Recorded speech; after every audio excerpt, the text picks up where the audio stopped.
Everyone said Tampa was a city of sun and ease, a place where life moved slow under the weight of heat and ocean air. But I knew how heavy it felt to breathe inside someone else's house, a house filled with shadows of stories that weren't mine. I arrived in August 2009, pretending I was just there to help with boxes and furniture, to play the role of a reliable friend. The truth was sharper. I was running from the silence of my own home, from the way I disappeared into crowds, from how easy it was to become invisible when no one was really looking. I told myself it was only a favor, a short stay, a passing summer. Yet beneath that lie was the ache of needing something more, needing someone to see me before I faded entirely. The air was thick, restless, and every night carried the sound of cicadas echoing against closed windows. I thought I was immune to it, that I would pass through without leaving a mark, but the house had its own gravity. It wasn't the photographs on the walls, the scent of lemon polish on the tables, or the faint trace of coffee that lingered in the mornings. It was her presence, quiet yet impossible to ignore, a current beneath the surface that pulled me closer each day. I never expected that. I never planned to be caught by it. But there she was, and every step, every look, every small act was a reminder that life could feel alive again if I dared to reach for it. I didn't know if I had the right. I didn't know if I could survive what it would cost. But I knew, even then, that nothing in me would be the same. The air in Tampa that evening felt like it was pressing down on me, thick and unrelenting, the kind of heat that stuck to your skin and refused to let go.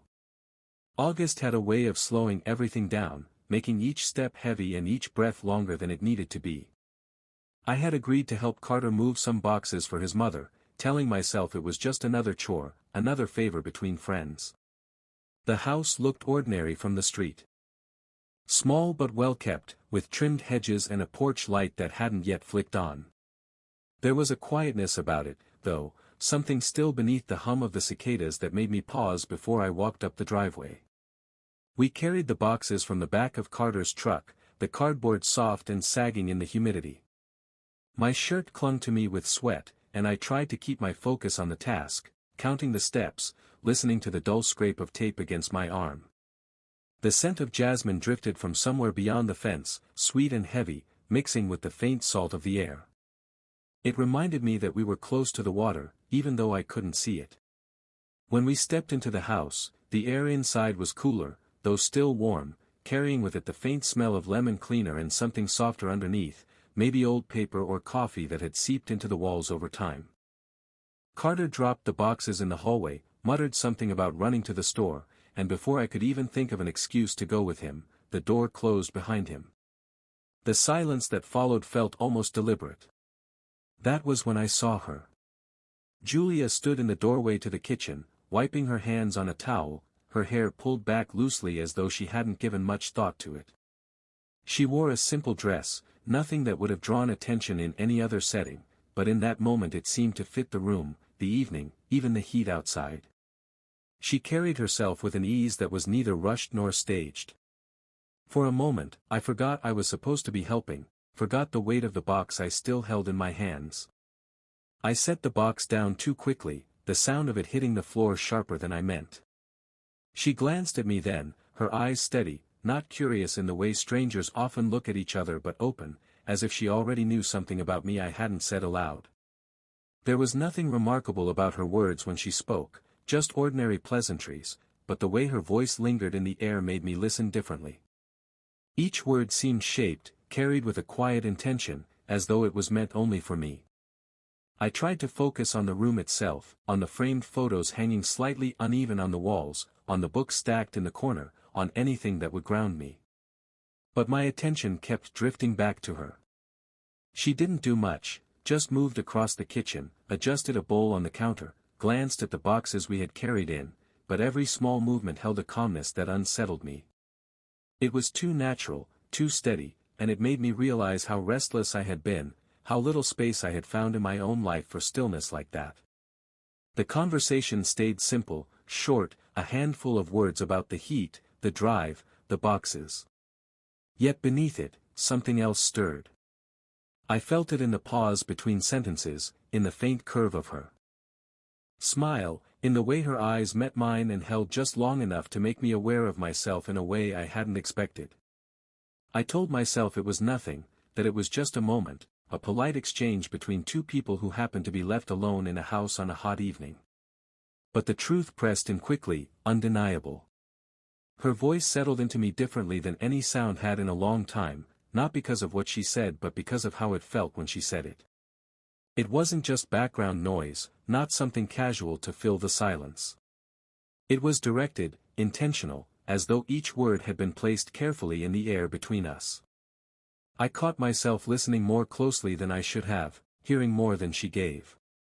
By the time Carter's car pulled back into the driveway, the moment had already lodged itself deep inside me. I didn't know what to call it yet.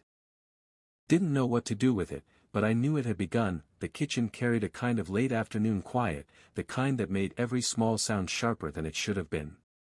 The hum of the refrigerator, the faint creak of the ceiling fan overhead, even the sound of ice shifting in a glass seemed louder in that space. Julia poured lemonade into two mismatched cups and slid one across the table toward me. The condensation was already running down the side of the glass, leaving little circles on the wood. I took a sip, the taste sweet and tart at once, and for a while we just sat there in a silence that didn't feel awkward, more like the kind that waits for words to find their place. My eyes wandered across the kitchen and landed on a shelf near the window. A stack of worn paperbacks rested there, their spines faded, the corners bent from use. I recognized titles I hadn't thought about since college, books that had filled long nights in dorm rooms and libraries when I was still trying to figure out who I was. Something about seeing them in her house felt unexpected, like a thread pulling my past into this exact moment. When I mentioned it, she gave a small, knowing smile, the kind that carried a story without needing to be told. She said she read them whenever she needed to remember that there was still hope tucked somewhere between the chaos of life. The way she said it wasn't dramatic, just simple, matter of fact, and it left me with the impression that she understood things I hadn't put into words myself. She asked me how I was doing, and for the first time in a long while, I didn't give the easy answer. I told her the truth, that I had lost my job, that the weeks ahead looked like a blank stretch of road with no direction, that I wasn't sure what I was supposed to do anymore. I expected pity, or maybe polite encouragement, but she didn't offer either. She just listened. And it wasn't the kind of listening people did when they were waiting for their turn to speak. Her attention was steady, quiet, and whole, like nothing else in that moment mattered except the words coming out of my mouth. That kind of focus unsettled me. I wasn't used to it. Most people skimmed over the surface, nodding, offering quick lines to move a conversation along. But she leaned into the silence between my sentences, as if those pauses mattered as much as what I said. It was strange to feel seen in such a simple way, and yet it was exactly what I had been missing without knowing it. The light in the kitchen shifted as the sun dipped lower outside, throwing pale orange streaks across the blinds. It made everything softer, hazier, like the room itself was slowing down. She reached across the table to move something, a napkin, maybe a spoon, and her hand brushed against mine. It was barely a touch, just skin grazing skin, but it sent a rush through me that was impossible to ignore. My body reacted before my mind could, a small jolt, like electricity had passed between us. She noticed, I could tell, because her smile lingered a moment longer than it should have, caught somewhere between casual and deliberate. It wasn't bold, but it wasn't accidental either. It hung in the air like a question neither of us dared to speak. I wanted to pull my hand away, to steady myself, but I didn't. I let it stay there, let the warmth of that brief connection spread through me even after it ended. The conversation drifted back to safer places, work, books, the relentless heat of Florida summers, but the undercurrent had changed. Every word now carried a weight it hadn't before, every glance seemed to last a fraction longer than necessary. It was subtle, almost invisible, but I felt it all the same. The space between us at the table seemed smaller than it had when we first sat down, though neither of us had moved.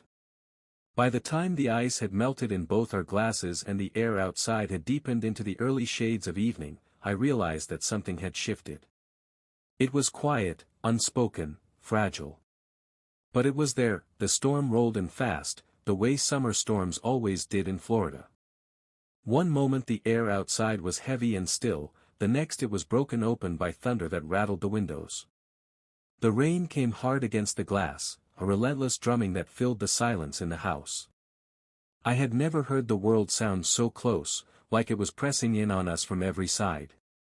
When the lights flickered once, twice, and then gave out completely, the house seemed to exhale, dropping into a deeper quiet. Julia moved without hesitation. She opened a drawer, found candles, and set them along the counter. The room softened under the warm flicker, shadows stretching and swaying with each movement of the flame. It felt like the kind of light that belonged to another time, one where nothing rushed, where the outside world could be shut out completely. I watched her as she struck the matches, the glow catching the curve of her face, the line of her shoulders. I told myself I was only noticing because the dark made the small details sharper. But I knew that wasn't the truth. We sat again at the table, the storm surrounding us, the candles pushing back against the dark. The conversation turned, as if the shift in light had given us permission to speak differently. We talked about the past, about the kind of choices that close doors before you realize they're shut. She told me about moments she wished she could have slowed down, things she might have done if life had allowed her more time. I found myself answering with pieces of my own, admissions I rarely gave even to myself. The words came easier in that space, like the storm was carrying them away before they could become too heavy. She said life moved faster than anyone was ready for, that sometimes it felt like a series of missed trains, each one pulling out of the station before you could decide if it was the right one. Met her eyes then, and the weight of her words settled deep inside me. Her gaze lingered longer than it should have, holding me there in the dim light. There was no noise in that moment except the rain and the faint crackle of the candle's wick. The pause stretched, longer and longer, until it became something else entirely. I leaned forward without meaning to, caught in that space where choice blurred into instinct. The distance between us shrank, and for a breath I thought it would disappear completely. But then the shrill sound of a phone cut through the air, pulling me back. I pulled mine from my pocket, and Carter's name glowed on the screen. He said he would be late, another hour at least. His voice was casual, unaware, but to me it felt like the world had shifted again. When I hung up, the silence in the room was sharper than before. Julia stood, her chair scraping softly against the floor, and walked to the window.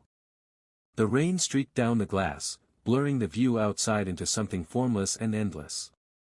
She didn't turn when she spoke. Her voice was quiet, steady, but there was something underneath it, something she was holding back. She said I didn't understand where this was leading. Her words hung there, a warning, a line drawn not in anger but in fear of what might come next. I stayed at the table for a moment, my hands resting against the wood, the candles flickering around me. Then I said the only thing I could. I told her I did understand. Maybe more than she believed. Maybe more than even she allowed herself to admit. My voice was low, but the certainty in it surprised even me. She didn't turn, not right away. The storm kept raging outside, but inside the air felt suspended, heavy with something neither of us could name aloud. The storm had quieted by the time we stepped onto the porch. The rain had slowed to a whisper, dripping from the roof into the puddles below, each drop echoing in the stillness. The air smelled of wet wood and damp earth. Heavy yet clean, as if the world had been rinsed and left raw. The cicadas were gone now, silenced by the storm, leaving only the faint rustle of leaves moving against one another in the soft wind. We sat side by side on the worn wooden steps, not touching, not speaking at first, only listening to the night settle back into itself. The porch light was off, and the only glow came from the candles we had carried out with us, their flames bending with every shift of the air. Shadows stretched across the floorboards, long and thin, swaying like they had their own quiet rhythm. I watched the light play against her face, softening every line, catching in her hair. She looked as though she belonged to that moment completely, like the darkness and the fading storm had been made to hold her there. I found myself speaking without knowing I had meant to. Words rose up, heavy ones, the kind I usually kept buried. I told her about my father. About how he had left when I was too young to understand what it meant. I told her about the silence he left behind, the way it seeped into our house, into my mother, into me.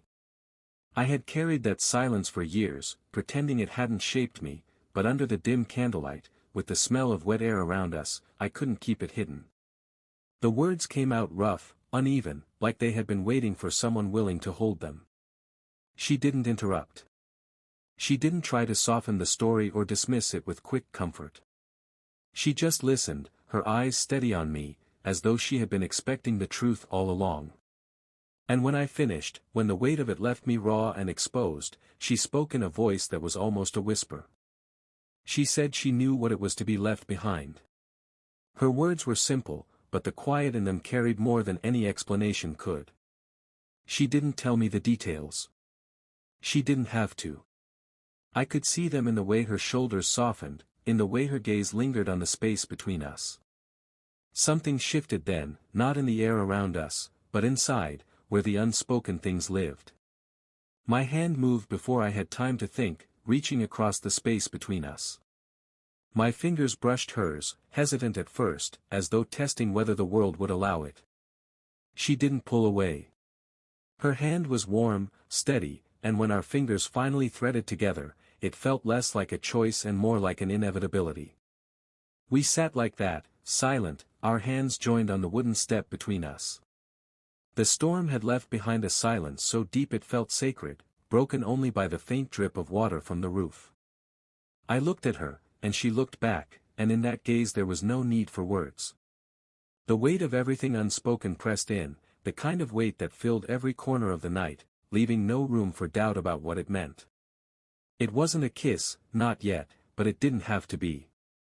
The truth of it was already there, carried in the warmth of her age. And, in the way neither of us moved to break the moment. Something had shifted, something neither of us could take back, and as the night closed in around us, I knew we both felt it.